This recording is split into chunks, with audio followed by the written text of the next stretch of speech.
আমাদের সকলের শ্রদ্ধা, সকলের প্রিয় প্রিয় অভিভাবক, বিএনপির ভারপ্রাপ্ত চেয়ারম্যান, দেশ নায়ক তারেক রহমান। ওই নেতা আছে? সবাইকে হাত তুলে বলতে হবে নেতা আছে। এখন এখন কি করতে হবে? এখন বসতে হবে, বসতে হবে। ওই সেই নেতা তারেক রহমান। তারেক, সকলকে ধন্যবাদ। বিসমিল্লাহির রহমানির রহিম।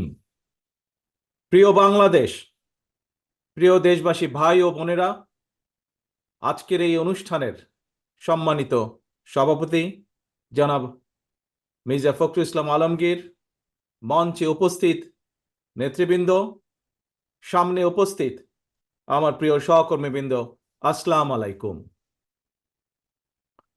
বাংলাদেশের বীর ছাত্র জনতা, নারী, শিশু, কৃষক, শ্রমিক, সকল শ্রেণী পেশার মানুষ, সর্বস্তরের জনগণ বিশ্বকে দেখিয়ে দিয়েছে বাংলাদেশের জনগণ বন্দুকের সামনে বুক পেতে দিতে রাজি, তবুও তারা স্বৈর শাসনকে মেনে নিতে রাজি নয়। বাংলাদেশের সবচেয়ে জনপ্রিয় গণতান্ত্রিক রাজনৈতিক দল বিএনপির পক্ষ থেকে বাংলাদেশের গণতন্ত্রকামী বীর জনগণকে জানাই আন্তর্জাতিক গণতন্ত্র দিবসের সংগ্রামী শুভেচ্ছা। প্রিয় ভাই বোনেরা, গণতন্ত্র প্রতিষ্ঠার সংগ্রামে শহীদ মৃত্যুবরণ করেছেন যারা, আহত হয়েছেন যারা, হাত পা চোখ হারিয়ে চিরতরে পঙ্গুত্ব বরণ করেছেন, দেশের গণতান্ত্রিকামী জনগণ আজীবন তাদের এই আত্মত্যাগ এবং অবদান শ্রদ্ধার সঙ্গে স্মরণ করবেন। হতাহতদের প্রতিটি পরিবারের প্রতি অবশ্যই রাষ্ট্র তার যথাযথ দায়িত্ব পালন করবে বলে আমরা বিশ্বাস করি। লাখো শহীদের বিনিময়ে অর্জিত স্বাধীন গণতান্ত্রিক বাংলাদেশের রাষ্ট্র, রাজনীতি, শাসন প্রশাসন হওয়ার কথা ছিল government of the people, by the people, for the people. অথচ গত 15 বছর বাংলাদেশে মাফিয়া শাসন চালু করা হয়েছিল। দেশে বিদেশে পলাতক স্বৈরাচার বিনা ভোটের সেই সরকারের পরিচয় হয়ে উঠেছিল government of the mafia, by the mafia, for the mafia. প্রিয় দেশবাসী, এই মাফিয়া চক্র দেশকে সর্বক্ষেত্রে ভঙ্গুর করে দিয়েছিল। দেশকে সম্পূর্ণ আমদানি নির্ভর, ঋণ নির্ভর এবং পরনির্ভরশীল রাষ্ট্রে পরিণত করেছিল। মাফিয়া চক্র দেশের ব্যাংকগুলোকে পর্যন্ত দেউলিয়া করে দিয়েছিল। গত 1.5 দশকে দেশ থেকে প্রায় 17 লক্ষ কোটি টাকারও বেশি পাচার হয়ে করে দিয়েছে এরা। 5ই আগস্টের পতিত স্বৈরাচারের বেপরা দুর্নীতি আর লুটপাটের কারণে বাংলাদেশের বৈদেশিক ঋণ বর্তমানে $100 বিলিয়ন বেশি ছাড়িয়েছে। বাংলাদেশে আজ যে শিশুটি জন্ম নিয়েছে কোনো কারণ ছাড়াই, সেই নিষ্পাপ শিশুটিরও মাথাপিছু ঋণ কমপক্ষে 1.5 লক্ষ টাকা। প্রিয় ভাই বোনেরা, মাফিয়া চক্র দেশকে শুধু অর্থনৈতিকভাবেই ভঙ্গুর করে দেয়নি, দেশের আর্থ সামাজিক সাংস্কৃতিক এবং রাজনৈতিক রীতিনীতিকেও ধ্বংস করে দিয়েছে। প্রতিটি সাংবিধানিক এবং বিধিবদ্ধ প্রতিষ্ঠান অকার্যকর করে ফেলা হয়েছিল। খোদ বিচার বিভাগকেই ফ্যাসিবাদের সূতিকাগারে পরিণত করা হয়েছিল। একটি রাষ্ট্র কতটা সভ্য এবং গণতান্ত্রিক সেটি দেশের আইন শৃঙ্খলা বাহিনীর আচরণে স্পষ্ট হয়ে ওঠে। কিন্তু মাফিয়া চক্র দলীয় স্বার্থে ব্যবহার করতে গিয়ে দেশের আইন শৃঙ্খলা বাহিনীকেও সম্পূর্ণ বিপর্যস্ত করে দিয়েছে। গণতন্ত্রকামী প্রিয় ভাই ও বোনেরা, অন্যায়, অনিয়ম আর অরাজকতার বিরুদ্ধে গণবিস্ফোরণে মাফিয়া চক্রের প্রধান দেশ ছেড়ে পালানোর পর দেশে মাফিয়া শাসন শোষণের অবসান ঘটেছে। পতিত স্বৈরাচারের পলায়নের মধ্যে দিয়ে একটি গণতান্ত্রিক মানবিক বাংলাদেশ গড়ার পথে প্রধান বাধা হয়তো দূর হয়েছে, তবে বাধা দূর হলেও মাফিয়া চক্রের রেখে যাওয়া 15 বছরের জঞ্জাল কিন্তু এখনো দূর হয়নি। এই জঞ্জালকে দূর করে জনগণের, বাংলাদেশের জনগণের ভোটে জনগণের কাছে জবাবদিহিমূলক একটি গণতান্ত্রিক সরকার প্রতিষ্ঠার লক্ষ্যে অন্তর্বর্তীকালীন বর্তমান সরকার কাজ করছে। তবে মাফিয়া চক্রের প্রধান দেশ ছেড়ে পালালেও মাফিয়া চক্রের বেনিফিশিয়ারি অপশক্তি প্রশাসনের ভেতরে থেকে কিংবা রাজনীতির ছদ্মবরণে অন্তর্বর্তীকালীন সরকারকে চ্যালেঞ্জ ছুড়ে দেওয়ার অপচেষ্টা কিন্তু অব্যাহত রেখেছে। প্রিয় দেশবাসী, ভাই ও বোনেরা, বর্তমান অন্তর্বর্তীকালীন সরকার হাজারো শহীদের রক্তের বিনিময়ে লক্ষ কোটি জনতার গণ অভ্যুত্থানের ফসল। এই সরকারের কোনো কোনো কার্যক্রম সকলের কাছে হয়তো সাফল্য হিসাবে বিবেচিত নাও হতে পারে, কিন্তু এটি আমাদের প্রত্যেককে মনে রাখতে হবে, এই সরকারের ব্যর্থতা আমাদের সকলের ব্যর্থতা, বাংলাদেশের পক্ষের গণতান্ত্রিকামী জনগণের ব্যর্থতা। সুতরাং এই অন্তর্বর্তীকালীন সরকারকে কোনোভাবেই ব্যর্থ হতে দেওয়া যাবে না। দেশে বিদেশে থেকে নানা রকমের উস্কানিতেও জনগণ অন্তর্বর্তীকালীন সরকারকে ব্যর্থ হতে দেবে না। তবে অন্তর্বর্তীকালীন সরকার যাতে নিজেরাই নিজেদের ব্যর্থতার কারণ না হয়ে দাঁড়ায়, সে ব্যাপারে তাদেরকেও সতর্ক থাকতে হবে। বাংলাদেশ কিংবা যে কোনো দেশেই গণ অভ্যুত্থানের মাধ্যমে গঠিত সরকার অবশ্যই জনগণের সরকার।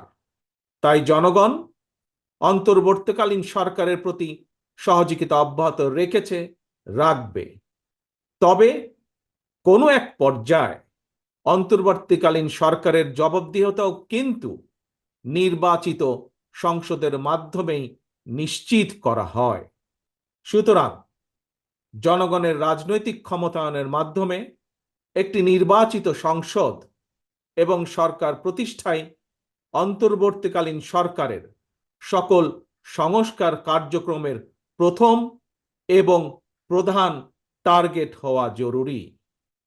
এজন্যই আমরা মনে করি অগ্রাধিকার ভিত্তিতে জনগণের ভোটে নির্বাচিত প্রতিনিধিদের দ্বারা জবাবদিহিমূলক সরকার এবং সংসদ প্রতিষ্ঠার লক্ষ্যকে সামনে রেখেই সংস্কার কার্যক্রম এগিয়ে নেওয়া দরকার। কারণ জনগণের রাজনৈতিক ক্ষমতায়ন ছাড়া, সংস্কার কার্যক্রমে প্রক্রিয়ায় জনগণের সরাসরি সম্পৃক্ততা ছাড়া উন্নয়ন, গণতন্ত্র কিংবা সংস্কার কোনোটিই টেকসই এবং কার্যকর হয় না। একটি অবাধ, সুষ্ঠু এবং নিরপেক্ষ নির্বাচনের মাধ্যমে প্রতিটি ভোটারের ভোট প্রদানের অধিকার নিশ্চিত করে ভোটারদের কাঙ্ক্ষিত প্রতিনিধি নির্বাচন করার অধিকার প্রতিষ্ঠার মাধ্যমেই জনগণের রাজনৈতিক ক্ষমতায়ন নিশ্চিত করা সম্ভব। এবং সেই লক্ষ্যে বিশেষ করে নির্বাচন কমিশন, জনপ্রশাসনের সংস্কার এবং আইন শৃঙ্খলা বাহিনীকে সক্ষম এবং উপযুক্ত করে তুলতে হবে। অগ্রাধিকার ভিত্তিতে পদক্ষেপ নিতে হবে। অন্তর্বর্তীকালীন সরকার ইতিমধ্যেই বেশ কিছু ক্ষেত্রে সংস্কার কার্যক্রম হাতে নিয়েছে। তবে আমরা মনে করি অন্তর্বর্তীকালীন সরকার এজেন্ডা সেটিং এর ক্ষেত্রে অগ্রাধিকার ভিত্তি নির্ধারণ করতে না পারলে গণ অভ্যুত্থানের সাফল্য ব্যাহত করতে ষড়যন্ত্রকারী নানা চক্র সুযোগ গ্রহণ করতে পারে এবং এরই ভিতর এর কিছু কিছু আলামত আমরা দেখতে পাচ্ছি। প্রিয় দেশবাসী, এবারের গণ অভ্যুত্থানের চরিত্র অতীতের যে কোনো গণ অভ্যুত্থানের চেয়ে ব্যতিক্রম। কেন ব্যতিক্রম? কারণ পলাতক স্বৈরাচারের অবৈধ শাসনকালে সকল গণতান্ত্রিক অধিকার, মানবাধিকার হারিয়ে জনগণ পরাধীনতার শৃঙ্খলে আবদ্ধ হয়ে পড়েছিল। এমনকি হুমকির সম্মুখীন ছিল দেশের স্বাধীনতা ও সার্বভৌমত্ব। তাই এবারের গণ অভ্যুত্থানের মধ্যে দিয়ে কেবল মানুষের অধিকারই প্রতিষ্ঠিত হয়নি, দেশের স্বাধীনতা সার্বভৌমত্ব রক্ষা পেয়েছে। দেশ এবং জনগণ এখন স্বাধীন। গুম, খুন, অপহরণ আর বিভীষিকাময় আয়নাঘরের আতঙ্ক মুক্ত।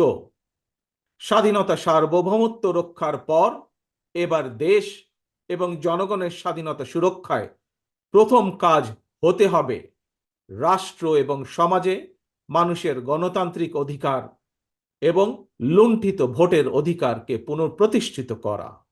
তাই প্রিয় ভাই ও বোনেরা, দেশে বর্তমানে প্রায় 12.5 কোটি ভোটার। এর মধ্যে 2009 সাল থেকে এ পর্যন্ত ভোটার তালিকায় প্রায় 2.5 কোটিরও বেশি নতুন ভোটার সংযুক্ত হয়েছেন।